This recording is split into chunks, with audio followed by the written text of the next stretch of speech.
Afternoon. Good afternoon and welcome to Have a Tea with me. My name is Chris. This channel is Lesson Jigsaw. We are here for you. If you're an English language learner, you would like to practice speaking, practice your conversational skills, we are here for you. We're here to chat with you and practice talking about whatever you would like. Well, no one is here. I'm just going to talk to myself. But as you do. But if you would like to come and have a chat, we are here every day, Monday to Friday at 12 o'clock Universal Time, and you can come on through. Now you will need to click the link, but I need to give you the link for you to click it. So I better put that in. So here is the link to join. Okay, so coming through very shortly, you will see the link to join the chat, and if you click on that, you can come through to the studio and we can have a conversation. That's what it's all about. Simple as that. We just want to practice speaking, practice our English, practice conversational skills, all that sort of stuff. So please, if you'd like to come on through and practice English, it's up to you. If you would like to have a chat. I hope you're having a good day. Cheers to you if you're having a cup of tea as well. I'm having a tea. I'm having a chai tea today. Very nice, very refreshing, energizing even. I'm not sure if that's meant to be the thing with chai though. I'm not sure if chai is meant to be energizing or if it's meant to be more sort of calming and relaxing. Either way, it's energizing today. Maybe it does different things with different people. Maybe that's what the chai thing is. So basically this is a place for chatting. If you would like to chat, you will see down the bottom as well. If you would, if now's not a good time, you're watching this on the replay, and you're thinking, I like to have a chat, but 12 o'clock Universal Time is not good for me, you can send us an email. chatonlessonjigsaw@gmail.com is the email address. You send us an email and tell us where you are, what you want to, what you're interested in talking about, or what you want to practice. Tell us the time zone that you're in the days and times that you're available, and we can see if we can find a time that is suitable for both of us, and we can do that. And it's all about practice. That's all it is. It's a calm, relaxed environment, just here to build your confidence, give you, like I say, extra practice. That's all it is. Simple as that. So hello to you. Hope you're having a wonderful day. If it's the morning, afternoon, evening, nighttime, whatever it is, daytime in your location. So we're going to try a couple of different things today, and we'll see how it goes. I found this website that has basically a list of countries, and you spin them around, and you can it picks a country for you. Basically, it's obviously not all of the countries; it's some countries. Most of them I've heard of. I think there were a couple in there, or one at least that I hadn't heard of before.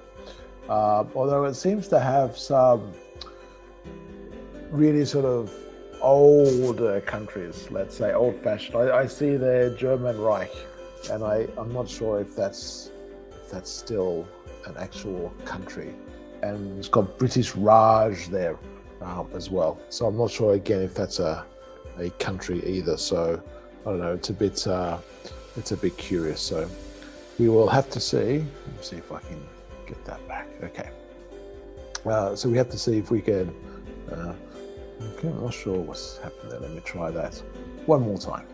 But it's a curious thing how it is there.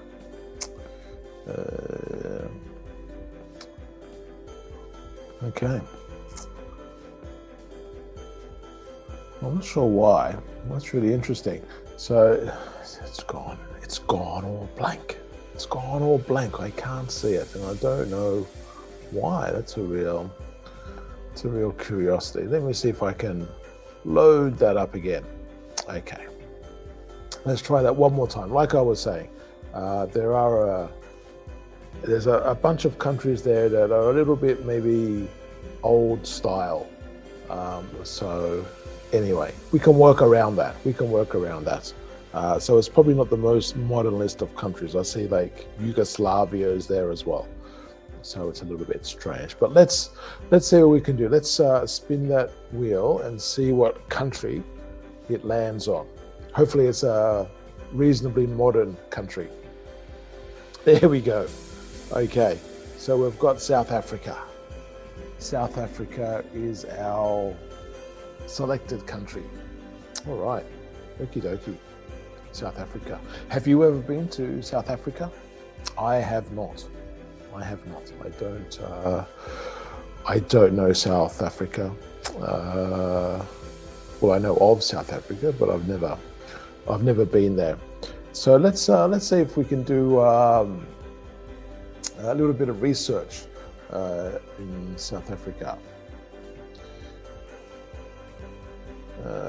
Let's see. Hold on, let me put this back on. Okay, so I just did a search for what can I do in South Africa. It's always nice to ask a question. I think that's probably sometimes the easiest way to work these things with Google. Here we go. Let's look at this description here. So it's a country on the southernmost tip of the African continent. Absolutely. So right down the bottom of the African continent. I think if I remember correctly, let's see if this works. If I remember correctly, that's right. There is a country inside South Africa, Lesotho. Lesotho, is there two countries? Maybe there's two countries that's inside South Africa. Is that? I'm not sure. I guess that is inside as well. So Eswatini.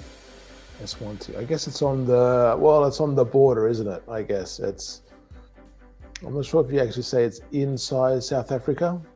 It's bordering, really, isn't it? That one is bordering South Africa.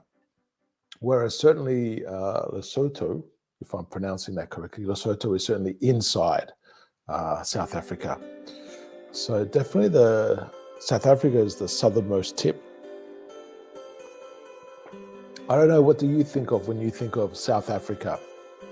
Certainly, like if you look at the picture there, that's, I guess, what most people think of. And perhaps even with some of the African countries, they think of wild animals like rhinoceros, like giraffes, zebras, lions, all different sorts of animals roaming in the wild. And of course the safari parks and all that sort of stuff as well. It's quite a big country, isn't it, in terms of territory? When you say, I think it is quite a large country. Anyway, so let's go back if we can. So what should we look at? Okay, so maybe this is pre-pandemic, although it's interesting. It seems to be published in March 2020, although it's 13 cool things to do in South Africa in 2022. So perhaps it's a prediction of what was going to be good in 2022. I don't know. All right. Nice website, Nomadic Matt. Nice backpacker image there, fantastic. So this is South Africa. So it is, okay, so this was posted in 2020. So maybe somewhere there's an updated an updated update. Although I have to say, does this annoy you with websites as well? When it's like, the one thing I think more than anything else that annoys me about websites is I understand they need to have ads and that sort of stuff, and this one has loads of ads pumping up all over the place. I mean, I understand the need for ads, but what I do hate is when things are popping up all the time, and it's like within 10 seconds of going on a website, like you scroll down quickly and you scroll up, and there's like one pop-up asking you to subscribe, there's another pop-up asking about something else, and I'm like, no, I just got here. Let's relax a bit. Let me just sort of find out what's around, and then we can think about subscribing. Oh, there's so many ads on there, so many ads. Let's have a look at this one, Planet D. The Planet D. I suppose it's my fault for accepting all of the thing. Let's see if we can. So many. Oh, it's such a nightmare with these things. I sometimes have because it's quite tricky the way they set up those cookie things sometimes, isn't it? The cookie acceptances. I find it interesting. Everyone says go on a safari first. I do notice that. That's obviously the thing to do. But it is interesting that what they do is, there we go, do that with that. It's a little bit better. Okay. But I notice what they do is they put the green button, because people just say press green, yeah, because it's like go, and this is like the way forward. But if you're trying to choose which cookies you want, or you would just want the minimum cookies, like to accept them, how many of them actually, how many do the green is like to accept all. So it's sort of like a trick, and it's not the individual. I am assuming it's whoever designs the website, and not necessarily the person who thought of the website, let's say, or is inspiring the website. And I think it's like a package deal. You just sort of, someone who maybe makes the website or manages the website, and they say, hey, we'll chuck on this cookie acceptance pop-up thing. But I certainly prefer, I don't know about you, I prefer the ones that the website, and maybe you don't get this in every country, so it really depends on what location you're in. But I do think that the ones that easily say reject all just straight away is much easier. There are some where you have to like pick and choose if you want to say no to everything, you have to choose every single one. And I don't know about you, I personally have a policy, if you like, that says if I have to spend more than 20 seconds clicking on things for cookies or whatever, I'm going to the next page. I'm not going through checking every single advertiser that they want to have, or have cookies or trackers or whatever on a page. Like, if you've decided to do that, I'm going to decide to go, which is, we both have freedom of choice there. But to me, it's a disincentive. So just a reminder to you, this is Have a Tea with me. The channel is Lesson Jigsaw. My name is Chris. This is an opportunity for you to chat in English, have a conversation, and practice speaking skills, conversation skills for English language learners. So today we have spun the wheel, and it came up with South Africa. So we're just exploring South Africa a little bit. So we've eventually found a website. It's called Planet D, theplanetd.com. So what are they saying to do with South Africa? They're saying go on a safari, which of the two sites that we've we've seen. That seems to be the common thing. That's interesting, isn't it? This goes, so South Africa has many game reserves and national parks where you can go on African safari and search of the Big Five. I didn't know there was a Big Five, but there's the Big Five. So you got African buffalo, rhinos, elephants, lions, and leopards. Okay, that would be. I did not know they were the Big Five, but apparently they are the Big Five to see.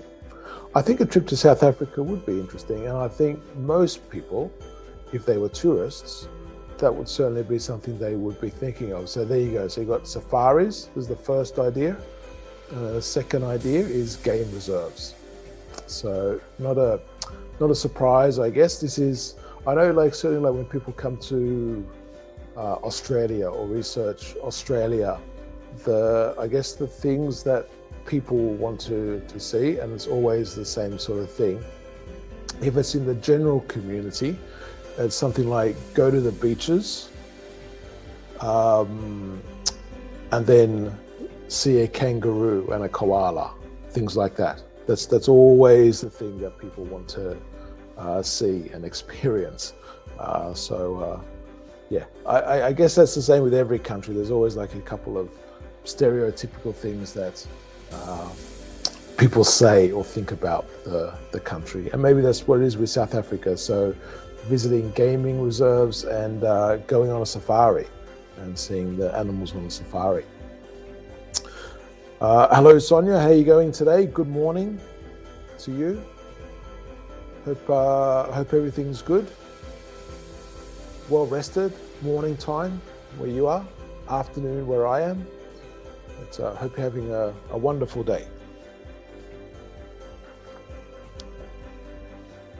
Let's see. Okay. Well, okay. I can't move that page. It's stuck at the moment. That happens, doesn't it, sometimes? I think sometimes when you're doing certain things, the energy that's taken up by doing a whole bunch of things at the same time doesn't enable movement. And in this case, I can't move from that page. So I'm sort of stuck there. So I'm going to go over here. I'm going to go over here and we'll chat with the blank whiteboard since we can't do South Africa anymore. I don't know. It's what happens, isn't it? Sometimes but this is, part of the adventure of life, with things popping up, like we were just talking about pop-ups. Ironically, perhaps, maybe that was the revenge of the pop-ups. When I have all of these pop-ups coming and then saying, "Oh, the computer's using too much energy." Anyway, that's the way it is.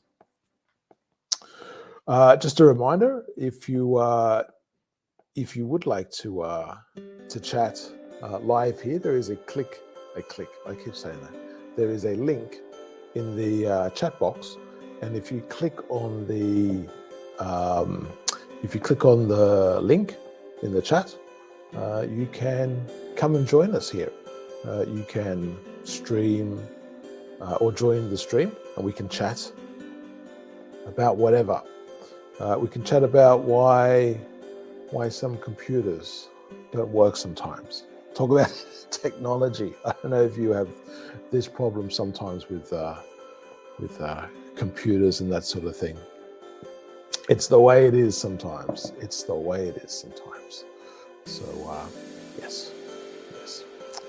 And it's very funny. It just sort of, it's sitting there. Interesting. How much is too much for a computer? How much is too much? Nevertheless, we are going to segue over to another topic. because it's always good to have a backup. Would you agree? Always good to have a backup. And this is my backup for today. While I'm chatting to myself, this is the backup. And these are some expressions that I use. Not necessarily unusual expressions or radical to learn or anything. Just expressions that I use. So have a look at them and tell me how many of these you have come across. So how many of these you have encountered and know. How many of these do you know? So let me just get rid of this so I can go down. What about this one? How's it going? How's it going? Do you know this? Do you say this? How's it going? How's it going? This is one of the difficult things, I think, with any language. I mean, people say this with English, but I think in a lot of languages, you'll have things like this. People seemingly speaking fast. You go, oh, they speak so fast.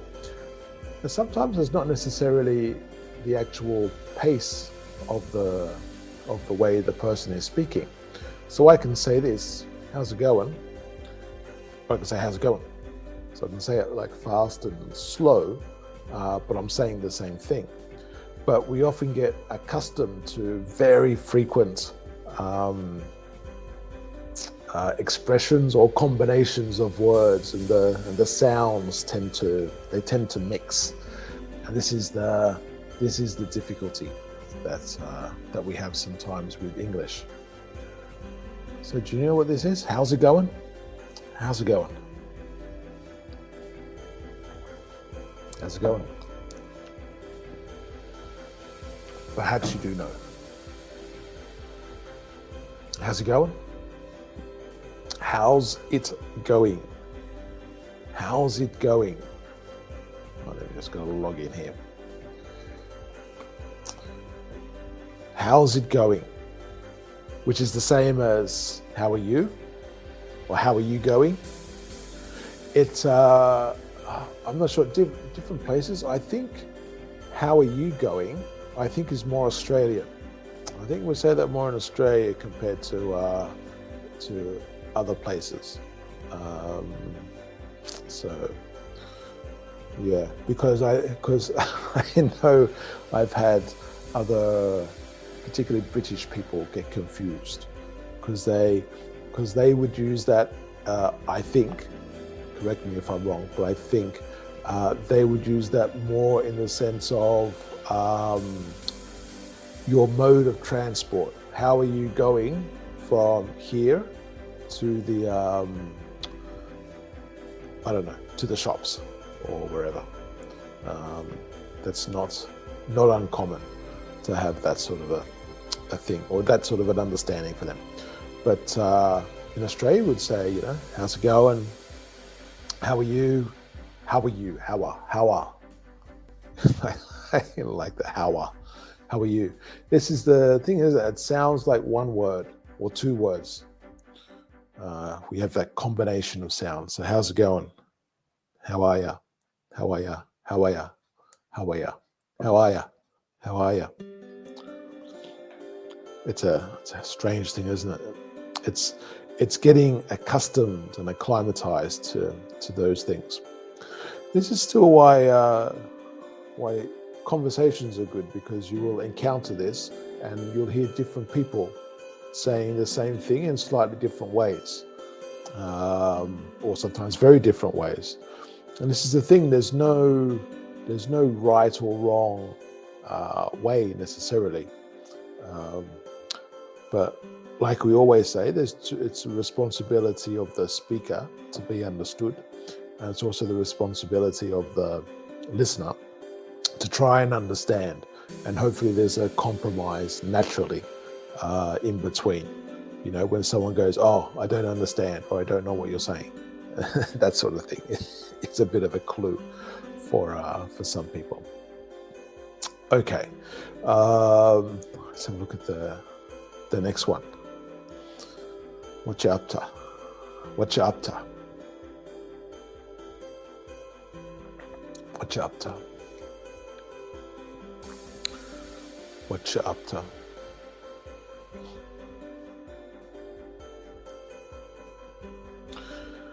I understand what you're saying here, Sonia. So these kind of abbreviations are difficult to understand. Yeah, I mean, what I guess you would have noticed anyway that this is not necessarily highlighting these are not necessarily things you would see written. So how's it going and what you're up to are not things you would see written. So when I say these are expressions, these are more ways that some people will pronounce very common things. So yes, you're quite right. They are difficult, and it's not an abbreviation necessarily in the way or for what's being written.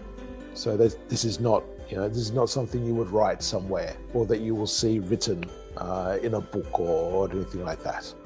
But this is more written the way that it sounds, in a phonetic type of way, if you like. So what you up to? What you up to? I think you may know this one. What you up to? So the point is that this is something very regular that people will say. So the speaker is so familiar. They say this so much that this is just, they say it without even thinking. So they're, like we say, linking all those words. And think of the time. What are you up to? What are you up to? And I guess really you would only say it like that with each individual word. It feels like a real effort to say each individual word. What are you up to? And you would probably, and even when you say it with each individual word, I'm not sure what it sounds like when you hear that, but speaking it, it's the sort of thing someone would say when they're angry. So you imagine like a parent or something, like, Jonathan, what are you up to? Or Mary, what are you up to? But in a general conversation, when you're meeting someone, what you might hear is, what you up to? Hey, Tony, what you up to? The ta could be a bit different with quite a few people. They might pronounce the tu as a tu instead of ta. What you up to? What you up to? So I guess that would be quite common as well. What you up to? What you up to? Hey, what you up to? Hey, mate, what you up to? Hey, mate, what you up to?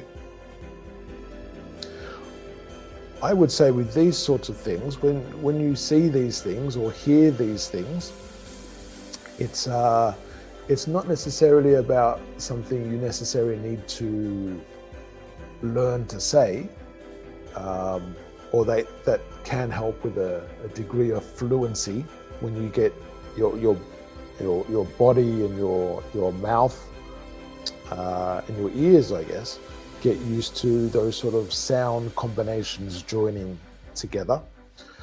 But this is more a case of being aware of, when you go, I can't understand, this is generally a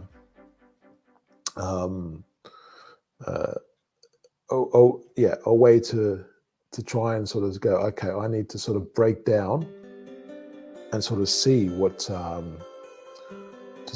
they are saying. What did they actually mean by that combination? No, I wouldn't say it's necessarily the same as, it's similar, but it doesn't have the same meaning as what are you thinking about. What are you up to is like, as you see in the side there, on the left-hand side, you see, what are you doing? So it's like you can imagine you have like a group of people at a desk working away, and someone comes up to them and say, hey, what are you up to? What you up to? What you up to? And I say, like, what are you doing here? What's the activity? So particularly if you can't actually see. But yeah, I guess you could also, this is where different sort of ways of saying things, different intonations, where you could also say this in a very suspicious way. So maybe you see something, this could be very common with kids as well. And it's like, maybe like if you hear kids making noise, you know it's okay because they're doing stuff. But if you hear no noise, you go,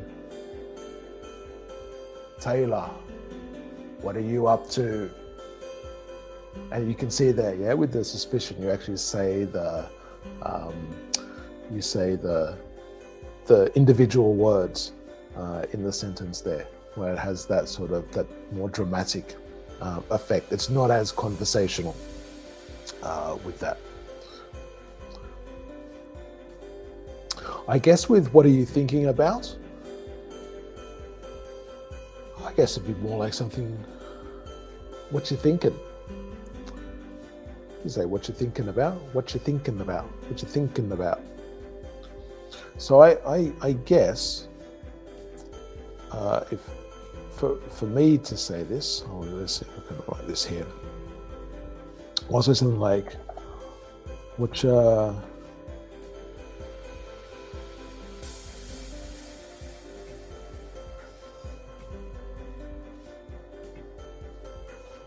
I would probably say something like this. Let me see if I can do this. If you get the idea of the phonetic way I've written that. So what you're thinking about? What you're thinking about?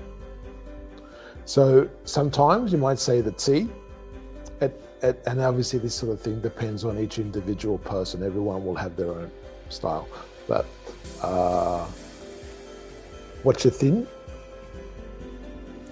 You could combine that. What you thin? What you thinking about? What you thinking about? What you thinking about? You can have a little gap between the watcha and the thin. Maybe. Depends on the person. What you thinking about? What you thinking about? What you thinking about? What you thinking? What you thinking about? It's curious, isn't it? A strange little way we have of speaking in English with some things.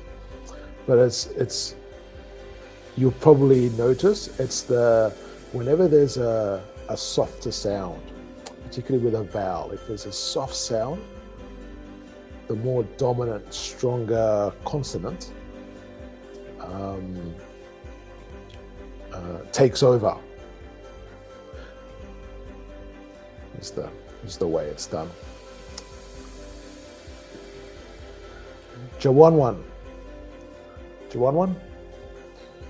Jawanwan. When might I say this? Can you think of the situation when you might hear someone go, Jawanwan, Jawanwan, Jawanwan, Jawanwan. It is difficult. It is difficult. Jawanwan, Jawanwan.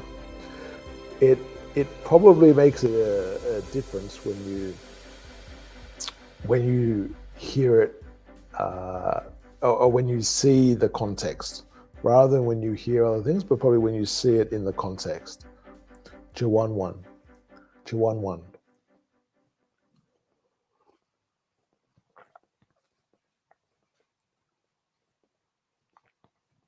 It's very rich in flavor, this tea, this chai tea. I've mentioned before, maybe I'm not sure it's a traditional chai flavor because they've mixed in the cocoa Do you want one? Do you want one?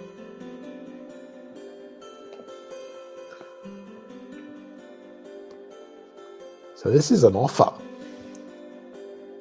So it's like you're sitting around, maybe you're all sitting at a table, and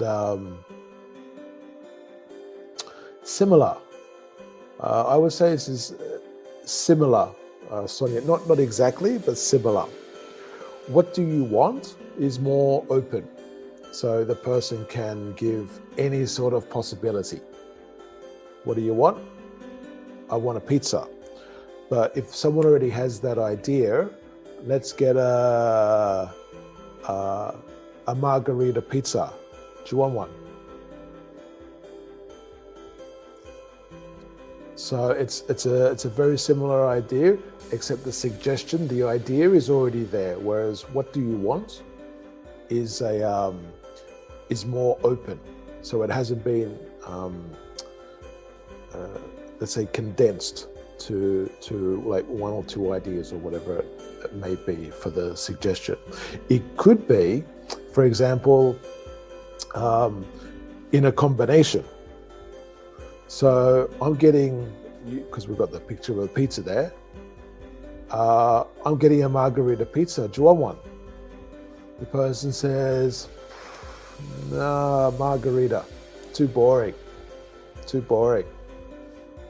And then the person can respond with your question. What do you want? What do you want? What do you want? What do you want? What do you want? What do you want? What do you want? What do you want? What do you want? I want a ham and pineapple pizza. I'm getting a margarita pizza. Do you want one? No thanks, too boring. What do you want? I'll have a ham and pineapple. Okay, I'll go get it now. That would be the sort of scenario, I guess. Something like that. Do you want one? Do you want one? Same as like if, say you're sitting around, maybe you're having, let's say you're having spaghetti, and you've put out a fork and a spoon for the spaghetti. And some people are struggling to manage the fork and the spoon with the spaghetti. They go, oh, it's too long, don't like it.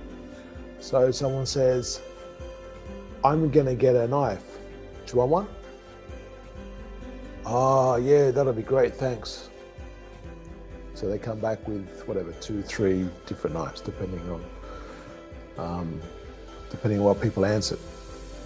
So it's an offer, but it's following that whatever suggestion is already there. Is the thing there.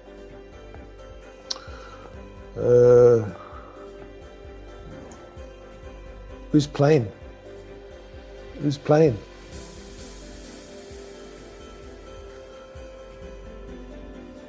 Can you imagine the scenario with this? Who's playing? Who's playing? So the trick here is, of course, not to actually look at what's written there. That's like a trick. If you look at that, there's no idea. It's closing the eyes and just listening. Who's playing? Who's playing? Who's playing? Who's playing? And it doesn't really. Who's playing? Who's playing? Who's playing?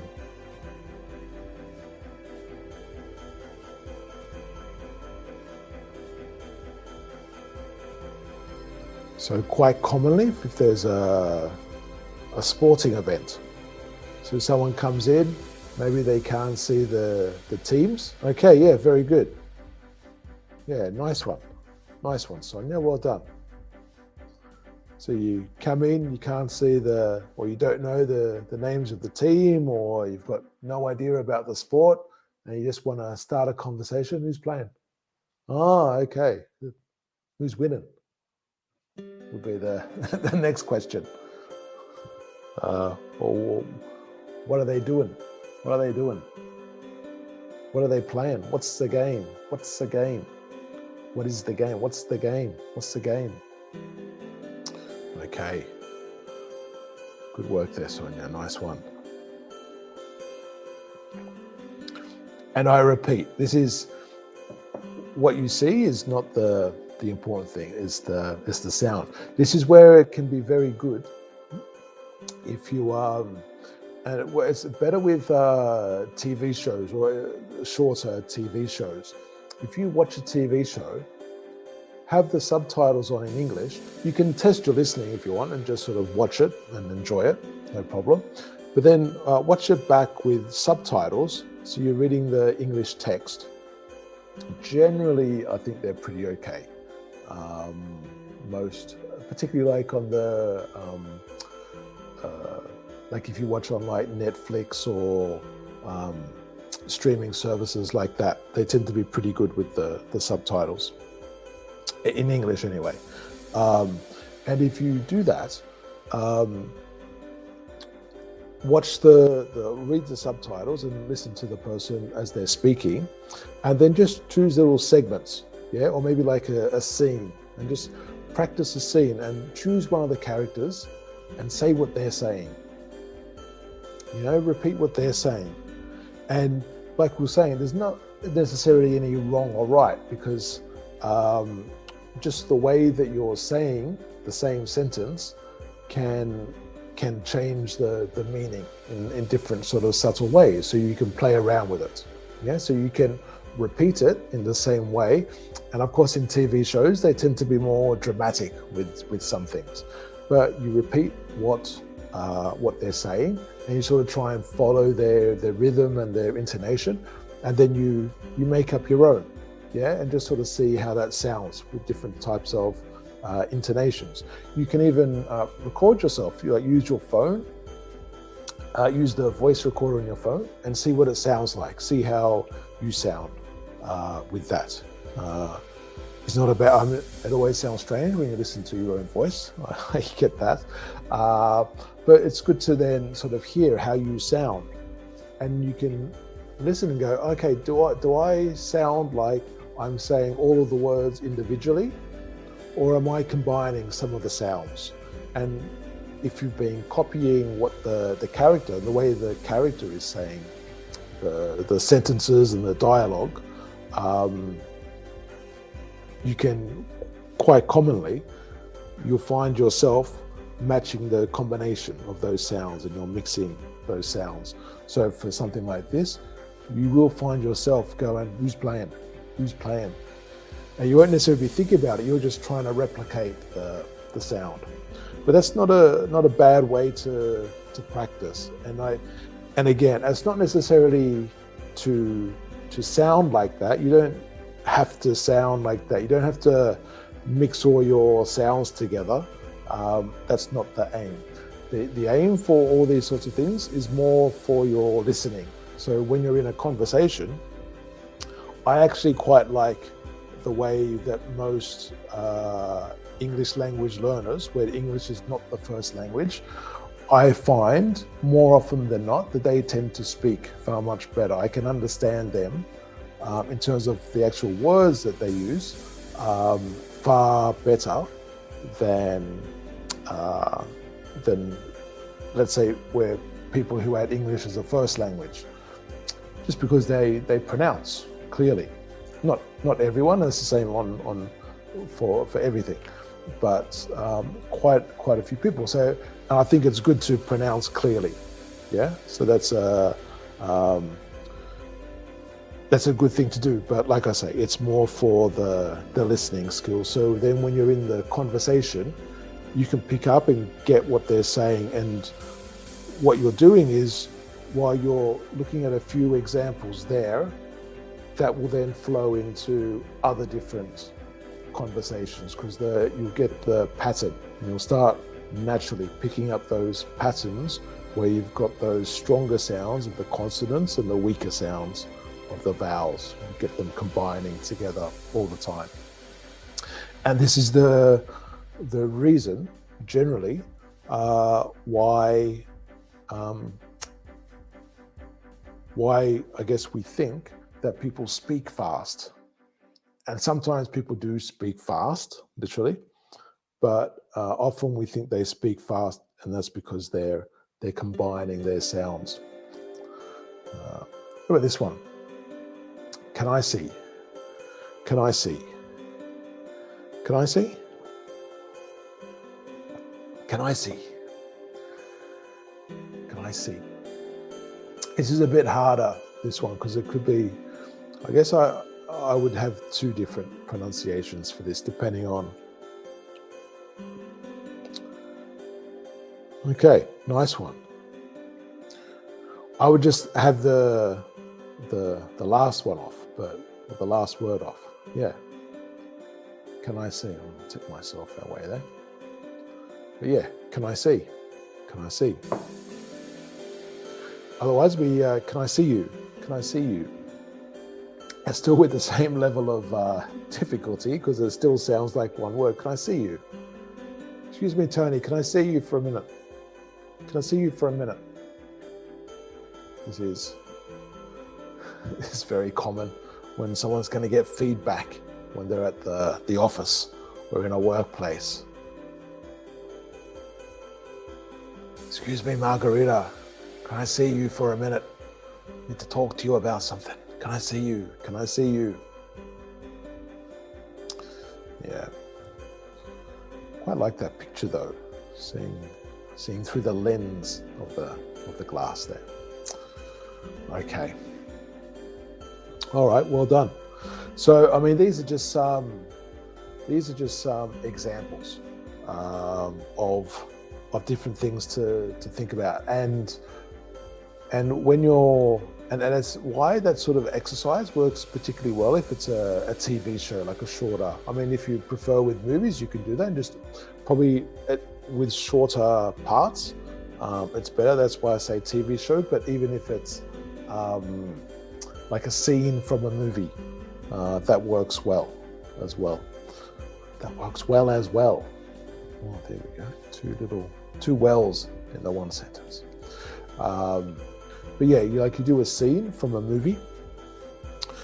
Yeah, I'm sort of torn if it's better or not to do like the more dramatic ones. The more dramatic ones are maybe good for fun, to do it like for a fun way. But what I think is particularly useful are just the normal conversations. So like if you have a scene where people are sitting in a car and they're just chatting in a car or in a cafe or in a restaurant, and they're just talking about life or something that happened, or things like that. It's not a dramatic chase or something where people are shouting and screaming and all that sort of stuff, or like in A Few Good Men, where you have like the dramatic courtroom scenes and things like that. So I mean, like I say, they're fun to do, but certainly the more common scenes, let's say, would reflect how most people would converse in general, I think. So yeah, so something to think about. Okay, well, I think we might leave it there for today, unless I see you're still here, Sonia. I think if you have any questions or anything you want to ask.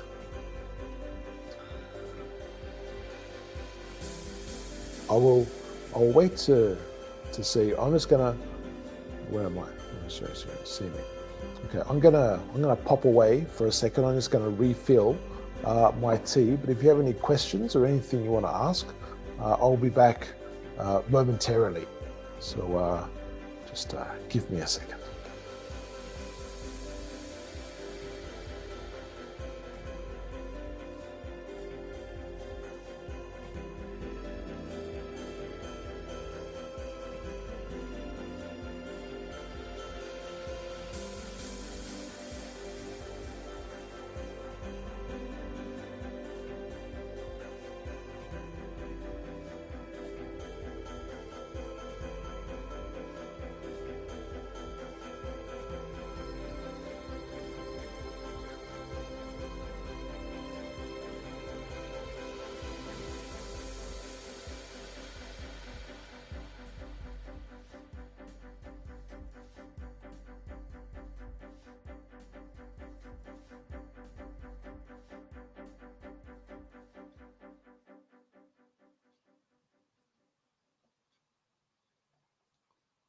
Okay, so here I am again.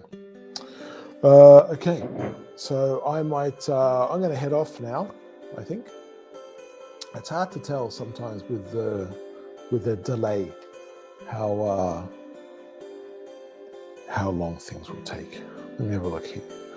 So if we say the same sentence but using different intonation, we can change the meaning of the message. Isn't it?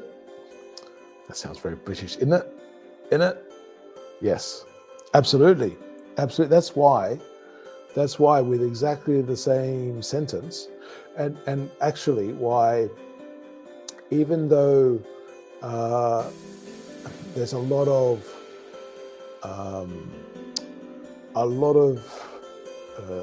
teachers are taught to give corrections and that sort of thing.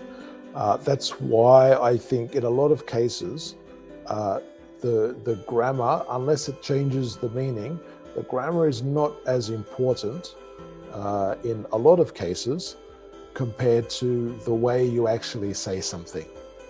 The way you say something can give much, much more meaning to what you're saying, and it's the same. It's the same with when you have what they call sentence stress. So, like if you give a word in a sentence, let's do an example.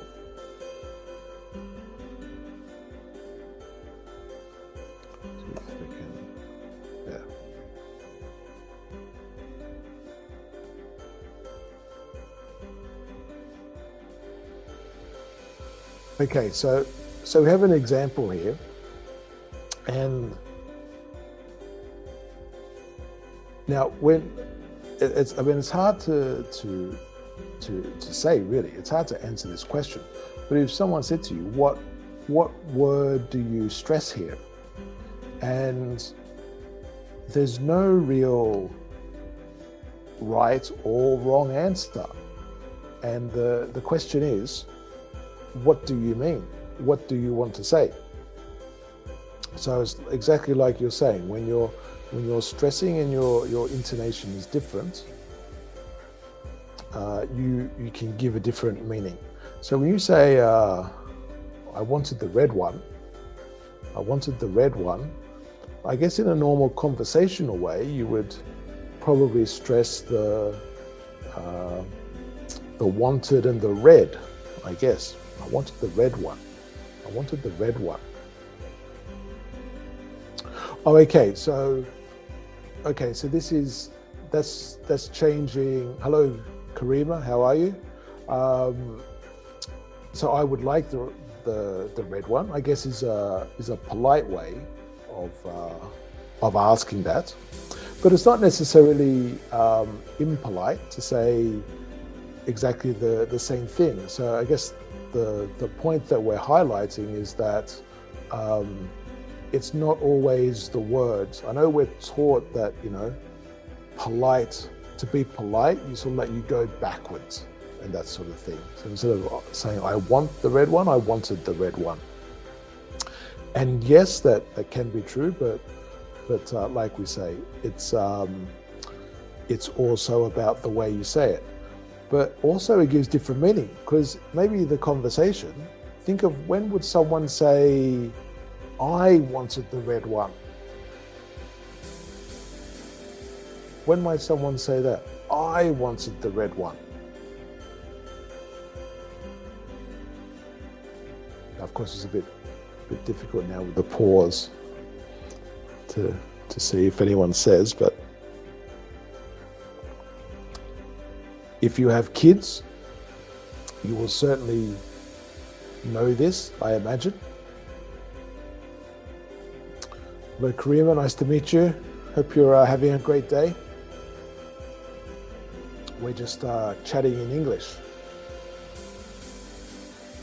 Now, I will stress, Karima, that I'm chatting to myself here.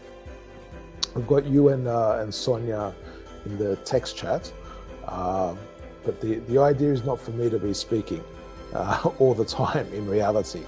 So if anyone does want to come on and chat, if you click on the link in the chat or in the comments, you can come and chat live and speak live. That's more what it's about in theory. So it's not just me speaking all the time. It's not meant to be the teacher talking, if you like. It's meant to be the student talking. So if we think of something like, I wanted the red one.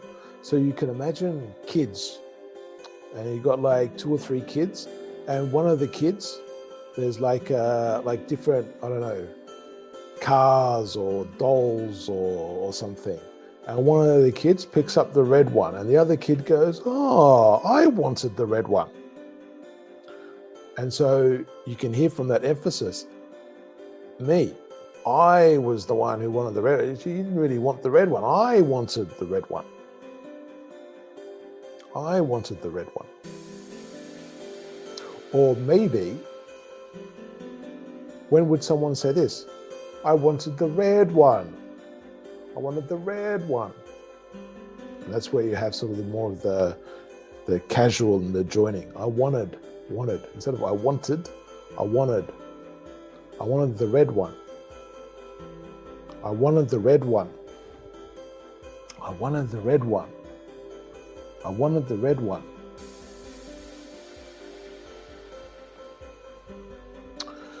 I can't listen. Does that mean you can't hear me? I'm not sure. I think my indicators say the sound's okay, but I'm not sure.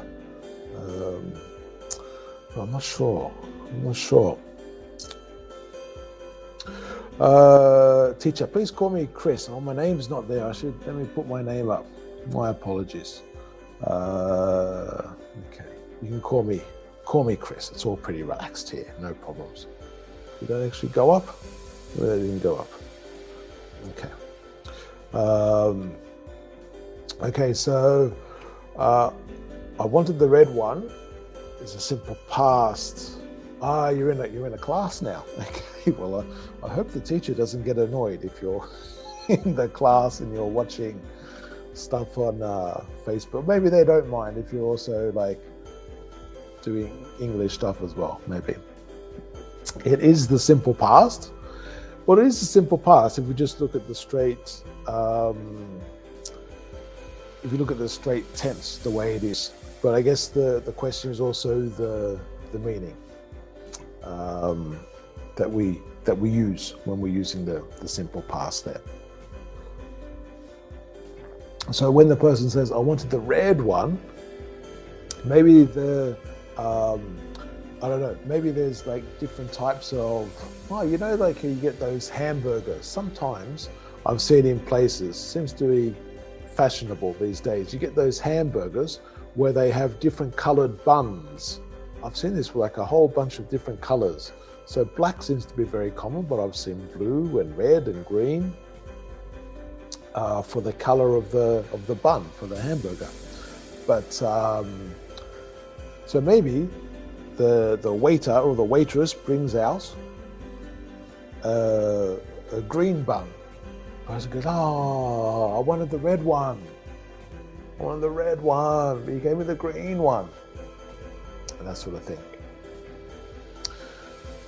And that, I guess those sorts of things. It could also be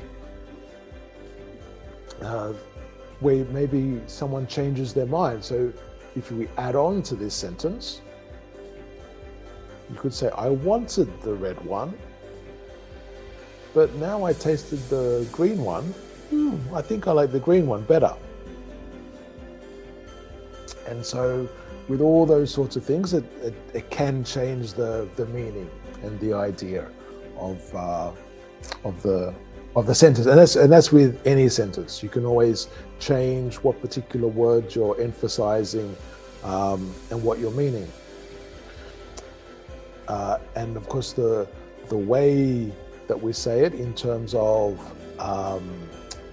force of voice, we can also sound angry or aggressive, or we can sound relaxed, or nonchalant, like you don't care. Oh, I wanted the red one, but no, I wanted the red one, you know. And so again, the way that you say it is projecting more than the actual words that are selected in the sentence. It's the same as if with Karima's example before, where she was saying, I would like the red one. And so even though that's the polite way of saying it, like we're taught, if you say something, I would like the red one, you know, it doesn't sound too nice, you know. Or it could also sound, sometimes some English speakers have what's like a posh sort of style. They go, I would like the red one. And again, that can give a certain type of impression. And with all these things, it's about the idea at the end of the day, what impression the other person is getting. And that's I guess the other thing to think about. Okay, so I'm not sure what maybe the delay is quite big there. So yeah, so making emphasis in red because it's the most important part of the message. Okay, yeah, so it depends on for the speaker, what the most important part of the message is for the speaker at that time. So even though it can be the same sentence, you could have 5 different speakers sort of wanting to emphasize, maybe not with this sentence, probably with here, you probably got 3 different things you'd probably emphasize. Because I wrote 1, it's difficult you wouldn't really emphasize 1 because it's not really a number in that case. It's more like to represent thing or item. So if I changed it, the only thing you wouldn't really change is like let's change this to book. Now if we change this to book, if I change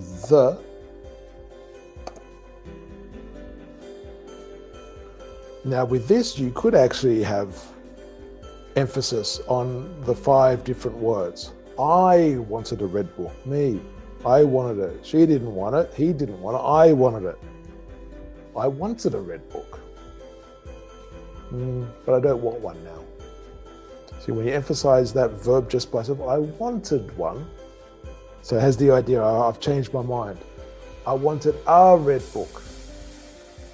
But you gave me 3. I don't want 3. I want a red book. I want 1. I wanted a red book, not a blue book. I wanted a red book. I wanted a red book, not a red car. I want a red book.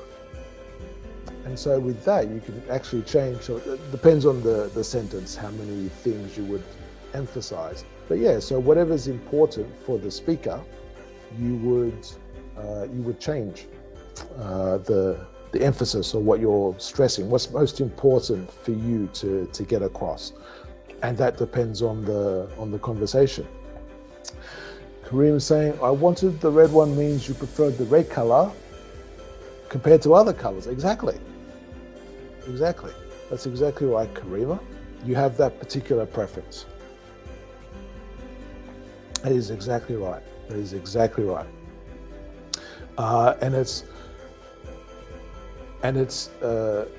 is a preference of a degree for all of those. Whenever you're emphasizing the importance or a preference of something. So the preference is that if I wanted a book, that means that the preferred person for the book is me, from my point of view. From my point of view, and that's how it sort of is affected there. Okay, so nice one.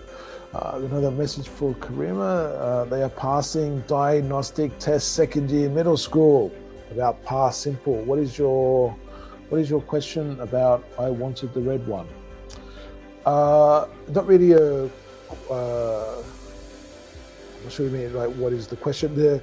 We're just really practicing the way that we say different things and how uh, the actual words can have slightly different meanings when we change the intonation and the stress for certain words. You have other things where it can give details about knowledge or understanding. So normally if we tend to be flat or go down, it's like we're pretty confident about what we're saying. Like for example, if I go, I wanted a red car, it's like you're confirming. This is like, you know that, and you're saying, oh, I wanted a red car. But imagine if someone goes, oh, red book. I wanted a red book. You see the sound go up there, a little bit exaggerated maybe, but I wanted a red book? Me? A red book? No. So you hear the sound go up, and it's the sense of surprise or shock, or that you weren't expecting that, or you didn't know that. And that's also where, the way that we say it conveys a particular meaning. Yes. So there we go. Okay, so just a reminder. My name is, I'm not sure where my name has gone. Oh, there it is. There you can see my name. So my name is Chris. You don't have to call me teacher, just call me Chris. Nice, beautiful, colorful background here. My name is Chris. This channel is Lesson Jigsaw, and this is a show we do every day, Monday to Friday, at 12 o'clock Universal Time, called Have a Tea with Me. And here is said tea for me. And basically, this is an open program. This is aimed at Karima, I just saw this message. I love the sentiment, but it's a chai tea, not a coffee. It's funny, I don't really drink much coffee. Not at home anyway. I think if I'm out, I would drink coffee, but at home, I don't really drink coffee. It's for some reason, actually I know why, because if I get a coffee, I can drink it straight away, whereas with a tea, generally it takes a bit of time before you can drink it, because you need to like jiggle it and let it soak, and the tea to spread and disperse, and however it works. But yes, but thank you very much. Thank you very much, Karima. So this is an open chat. This is for English language learners. If you want to practice, and I know everyone today, and thank you very much for your comments. We've been chatting on text and we've been getting your messages.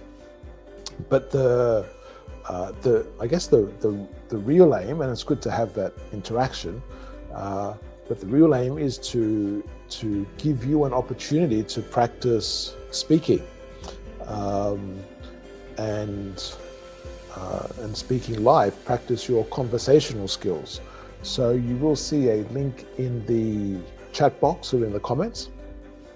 And if you click on that link, you can come through to the studio and we can chat about, whatever you want to chat about. It's if there's a particular situation you want to chat about, or maybe maybe you deal with foreigners a lot, maybe from work or from school, or you have maybe a foreign teacher in school from whatever different country, and the way that you converse with them or the way you communicate with them is through English. Or maybe there's just in your town or city, you have lots of people who speak English. Whatever, maybe those situations, maybe just a general chat, maybe you need to practice ordering something in a supermarket, or asking for help, asking for directions to get from A to B. we always say, to get from A to B. So maybe you're at, I don't know, the classic thing like you might find in a English classroom. You're at the post office and you want to go to the swimming pool. What are the directions to get there? Maybe you need to ask for directions and help, or maybe you want to find out what bus to catch to somewhere and to practice asking in those situations. Or maybe you just want to practice general chit chat, talk about current affairs or different topics. So this is an opportunity to practice, and as simple as that. So it's an opportunity for you. And if this is not a great time for you to chat, what you can do is if you send us an email, chatonlessonjigsaw@gmail.com. If you send us an email, say hello, where you're from and what you like to talk about. Tell us your time zone that you're in, and like the days and times that you're or that you would like to practice. We can see if we can set up a live stream to have a chat with you. Sometimes we do the live streams both on YouTube and Facebook, and sometimes we just do them on YouTube. So we mix it up a little bit. So you're certainly welcome to follow us on Facebook or subscribe to the YouTube channel as well. We have other different things there. So yeah, it's an opportunity. It's an opportunity. Sonia's saying, I'm breaking my communication barriers. I don't feel confident enough to chat face to face. Yeah, that's a hard one. That's a hard one. Yeah, I get that a lot from students, and I always ask them, when is the time? When is the time to practice? When is the time to start? Imagine if you're, I don't know, playing a sport like football or basketball. Would you say, I'm not going to play in any matches, I'm not going to play for a team until my skills are at a certain level? That's not the point. I think the point is communication. We're just human beings trying to communicate about whatever. Maybe it's a functional thing. Maybe we need to order something. Or maybe we just want to know if someone is okay. Or we just want to, I don't know, just want to talk to someone sometimes. Lots of different things. And I think with anything, if you're always waiting for the right time, I think it's very easy to procrastinate. It's very easy to put off until that time is right. And that's why I encourage people, and I repeat myself a lot here, mainly because I'm talking to myself. But I think there's, unless you start, there's never going to be a perfect time. And maybe there comes a time, but then you're 2, 3, 5, 10 years down the track where you could have been having that experience. Because I think for most people anyway, by the time they do actually, let's use that basketball or football analogy, by the time you do actually go on the court or on the field, not everything's going to be perfect anyway. You look at any player, do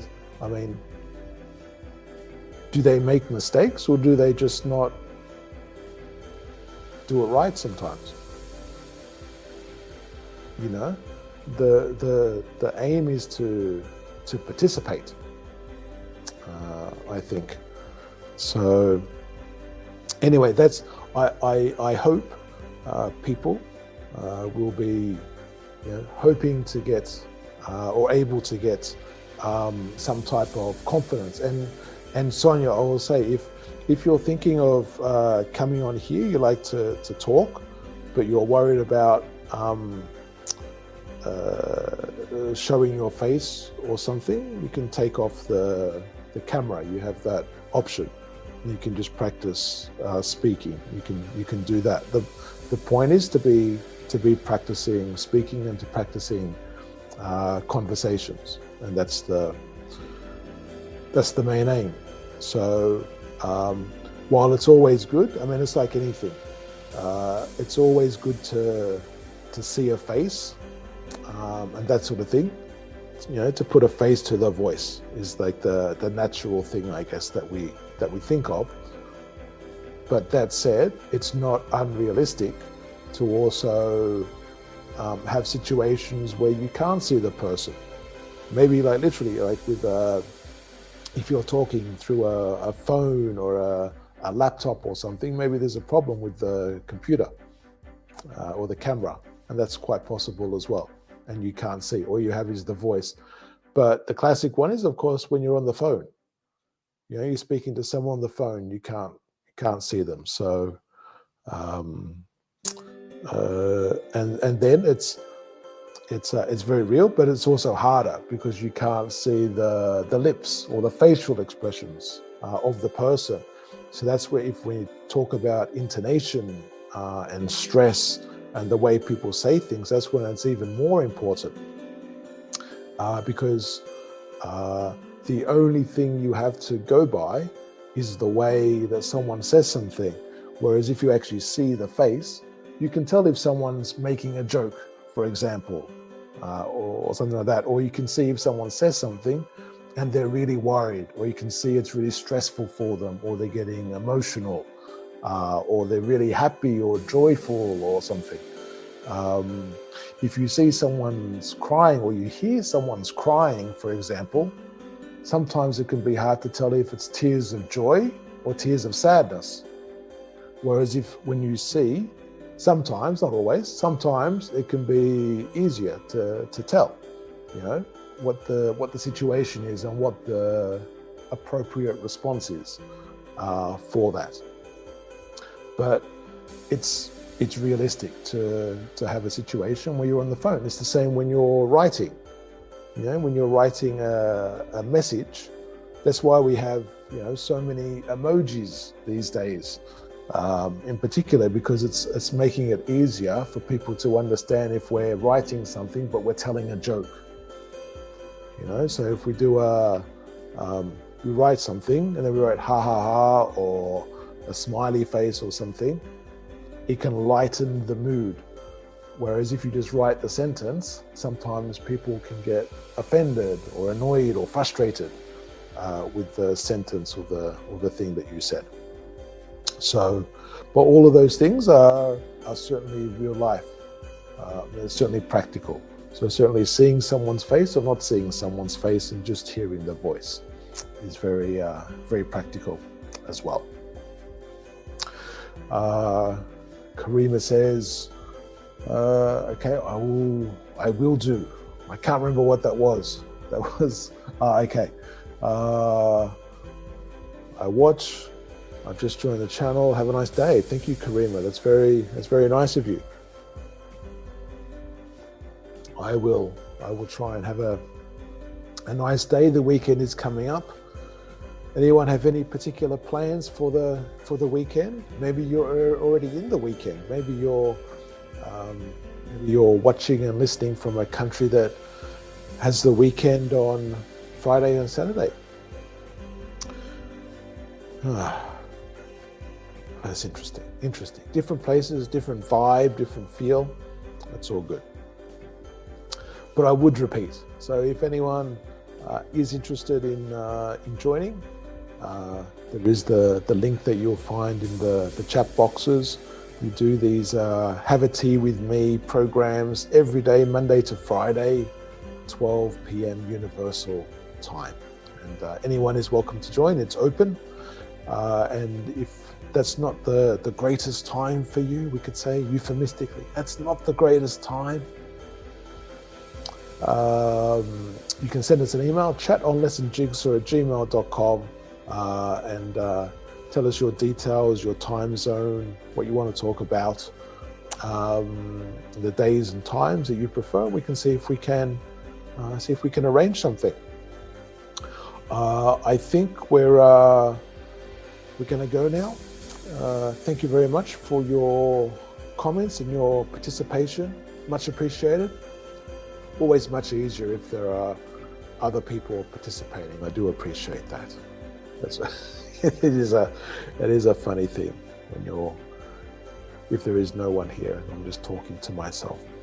But that's practice for me. All right.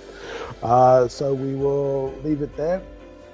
Thank you very much. I hope you have a great rest of the day, weekend, Saturday, Sunday, whatever the places that you are, all that sort of stuff. Best of luck for everything, and we'll see you back again on Monday. Take care. Have a good one. Thanks very much.